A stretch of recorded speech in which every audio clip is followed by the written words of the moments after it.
아멘. 오늘 창세기 49장 말씀을 통해서 야곱의 축복이라는 제목으로 함께 은혜를 나누겠습니다. 오늘 말씀은 야곱이 그의 나이 147세로 숨을 거두기 전에 자신의 12아들들을 축복하는 내용이 나옵니다. 28절 말씀에 보면 이들은 이스라엘의 12지파라. 이와 같이 그들의 아버지가 그들에게 말하고 그들에게 축복하였으니 곧 그들 각 사람의 분량대로 축복하였더라라고 야곱이 분명히 12아들들을 각각 축복하고 있다라는 사실을 오늘 본문 말씀이 명확하게 이야기해주고 있습니다. 12아들들 각자의 이름을 한 명씩 부르면서 야곱이 축복합니다. 우리가 축복이라고 생각하면 축복받는 사람이 축복해준 사람으로 하여금 그 듣는 이야기가 좋은 말만 축복이라고 그렇게 우리가 생각할 수 있는데요. 오늘 한 사람 한 사람의 그 내용을 따져보면 때로는 지난날의 과오에 대해서 상기시켜주고 다시는 그와 같은 일을 행하지 않도록 올바른 믿음의 삶을 살도록 경계해주는 것까지 그 축복에 포함된다는 사실을 오늘 야곱의 축복이 우리를 통하여서 가르쳐주고 있습니다.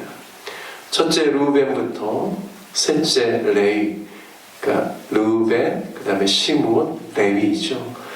이렇게 세 사람에 대해서는 앞서 말씀드린 것처럼 과오에 대해서 경계를 해주면서 그들이 가진 힘과 능력을 하나님이 원하시는 방향으로 사용할 수 있도록 야곱이 그렇게 권면하고 있습니다.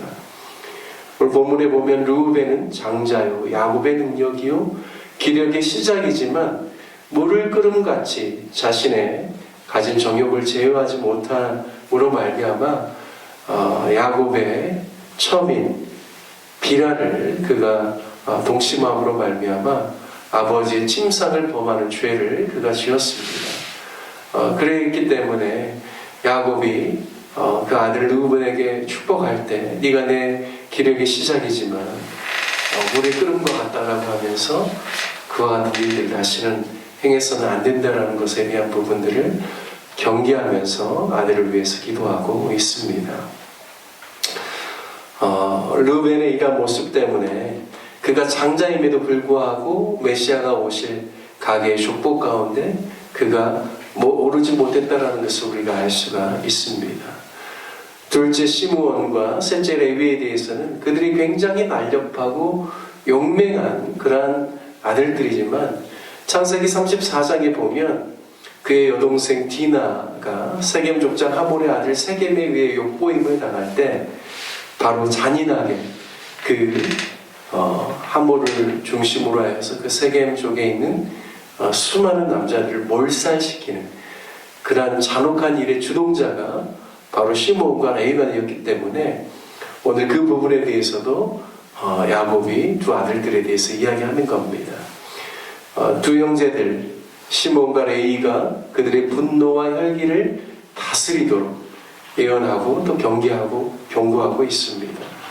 그리고 넷째 유다에 대해서 오늘 8절 말씀에 보니까 유다는 형제들 중에 찬송이 될 것이요 또 대적 원수의 목을 잡을 것이고 야곱의 아들들이 다 유다에게 절할 것이라 말씀합니다.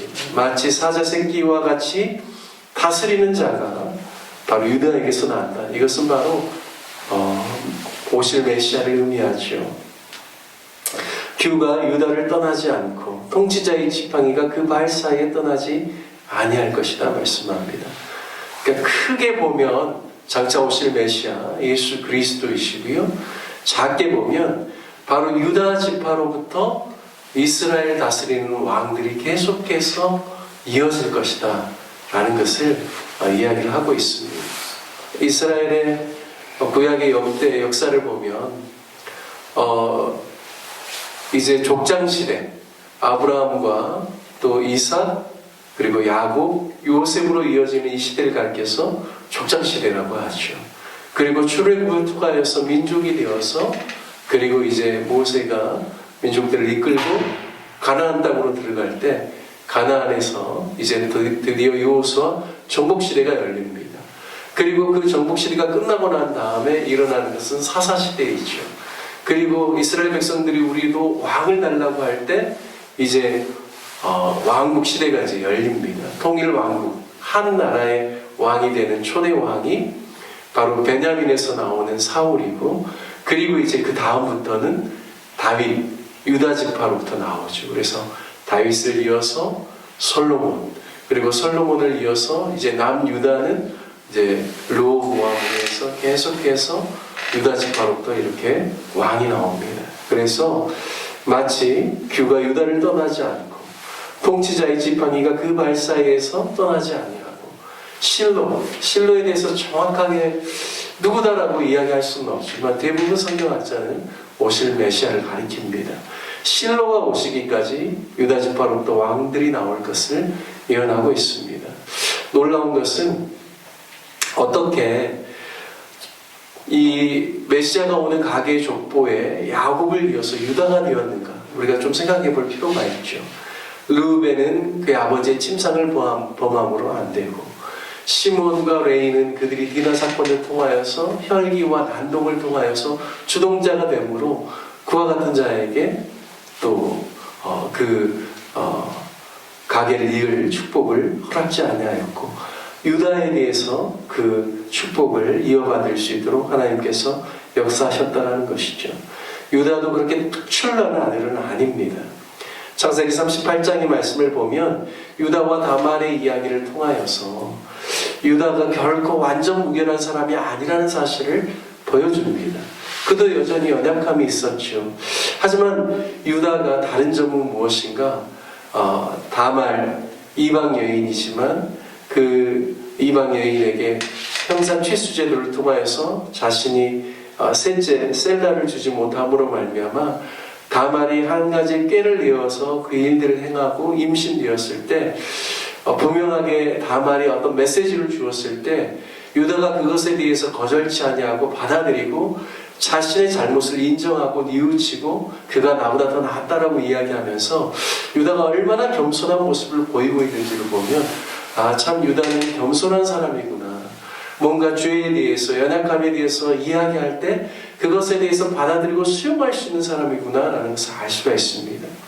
뿐만 아니라 또 유다가 요셉이 구덩이에 떨어져서 그가 죽을 위기에 처했을 때 형제들을 설득하여서 우리가 죽이지 말고 저 이스마엘 상인에게 우리가 팔아서 하나님께서 어떻게 하시는지를 보자라고 하면서 형제들의 마음이 그들을 죽이지 못하도록 하는 그러한 마음을 가지고 있었습니다. 뿐만 아니라 유다가 이제 제7년 대 기근 가운데 아버지를 적극적으로 설득해서 두 번째 애굽을 방문하게끔 그 지도력을 나타내는 사람이 유다하고, 또 요셉이 시험을 통하여서 그의 아우 베냐민을 볼모로 잡으려고 할 때 아버지 야곱의 마음을 전하고 자신의 형제들을 대표하여서 정말 베냐민이 혼자 있으면 안 된다라는 것, 그래서 자기 자신을 볼모로 잡고 베냐민과 그 형제들은 놓아달라고 애원했던 사람이 유다입니다.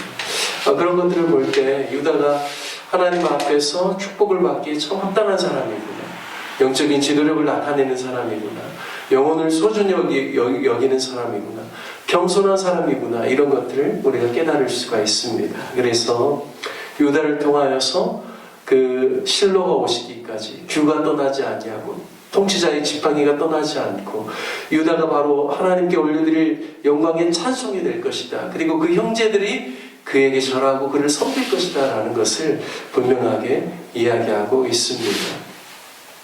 뿐만 아니라 스불론, 이사갈, 단과 갓, 아셀과 납달리, 그리고 요셉, 베냐민으로 계속해서 야곱이 한 사람 한 사람 축복을 하고 있습니다. 시간 관계상 특별히 요셉을 보면요, 22절에 보면 요셉은 무성한 가지 곧 셈 곁에 무성한 가지라 그 가지가 담을 넘었도다.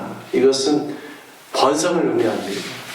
요셉을 통하여서 그 무성한 가지가 잘 자랄 뿐만 아니라 그것이 가지를 넘어서 담을 넘어서 이렇게 계속해서 확장되는 것처럼 요셉을 통하여서 그런 번성함이 있을 것을 이야기하고 있습니다.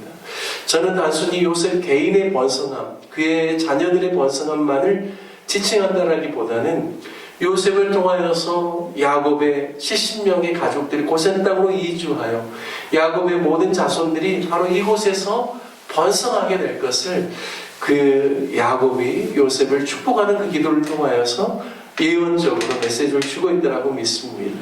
23절과 24절에 보면 활 쏘는 자가 그를 학대하며 적개심을 가지고 그를 쏘았으나 요셉의 활은 도리어 굳세며 그의 팔은 힘이 있으니 이는 야곱의 전능자 이스라엘의 반석인 목자의 손을 힘입음이라 말씀합니다. 결국에는 학대가 있고 또 압제가 있을 수 있지만 그 모든 것을 뛰어넘게 하나님께서 전능자, 야곱의 전능자 이스라엘 반석인 목자 그분께서 인도하시고 힘을 주시고 역사하실 것이다라는 것을 말씀하고 있습니다. 25절에 보면 네 아버지 하나님께로 말미암나니 그가 너를 도우실 것이요 전능자로 말미암아 그가 내게 복을 주실 것이라. 위로 하늘의 복과 아래로 깊은 샘의 복과 젖먹이는 복과 태 복이로다 말씀합니다. 우리가 이렇게 기도하다 보면 이제 축복하는 기도 가운데 그런 기도하지 않습니까? 하늘의 신령한 복으로 내려 주시고 또 땅에 기름진 그런 열매의 복을 내려주시라고 하는데요. 오늘도 보면 하늘의 복으로 그리고 아래로 깊은 샘의 복으로 특별히 팔레스타인과 같이 건조한 기후 가운데 이 물과 이슬과 그리고 샘의 이 물들은 너무나 큰 축복이죠. 그래서 하늘의 복과 아래로 깊은 샘의 복을 하나님께서 주시도록 기도하고 있고 또 젖먹이는 복과 태의 복 사랑하는 그런 모든 자녀손들이 아름답게 계속해서 일어날 수 있기를 위해서 요셉을 축복하며 기도하고 있습니다. 저는 야곱이 자녀 한 사람 한 사람들을 이렇게 축복하고 있는데요. 그 중에서도 우리가 좀 눈여겨서 볼 내용은 유다를 향한 축복 그리고 또 요셉을 향한 축복을 통하여서 하나님께서 요셉을 통하여서 고센 땅으로 오게 하셨는데 이 애굽을 통하여서 그들이 더욱 번성하고 그 가지가 담을 넘는 것 같이 또 왕성케 되고 흥왕케 되어져서 하나님의 뜻을 이룰 수 있도록 또 하나님의 민족을 이룰 수 있도록 하나님의 역사하심을 그의 기도를 통하여서 우리가 함께 볼 수 있음을 오늘 말씀을 통하여서 묵상하게 됩니다. 저와 여러분들도 늘 사랑하는 자녀 손들을 위해서 기도하고 또 사랑하는 교우들을 위해서 기도하고 축복하는 믿음의 사람들 되시길 주님의 이름으로 축복합니다. 하나님께서 축복하는 자로 말미암아 그 성읍이 치는게 된다고 말씀하셨는데요.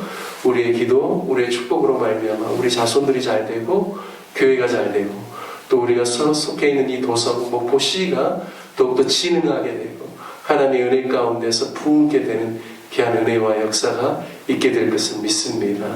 오늘 함께 같이 말씀 적용하며 기도할 때 야곱이 그의 12 아들들을 축복하는 이러한 축복이 또 우리의 삶 가운데도 충만하게 일어날 수 있도록 그리고 또 유다를 통하여서 그가 어떤 사람인지 오늘 보게 됐는데 우리 또 겸손의 사람 되고 또 회개에 합당한 열매를 맺는 사람이 되고 사람과 영혼을 소중히 여기는 사람, 생명을 귀중히 여기는 사람 되고 영적인 지도력을 나타내는 사람이 될 수 있기를 위해서 기도하기를 원합니다.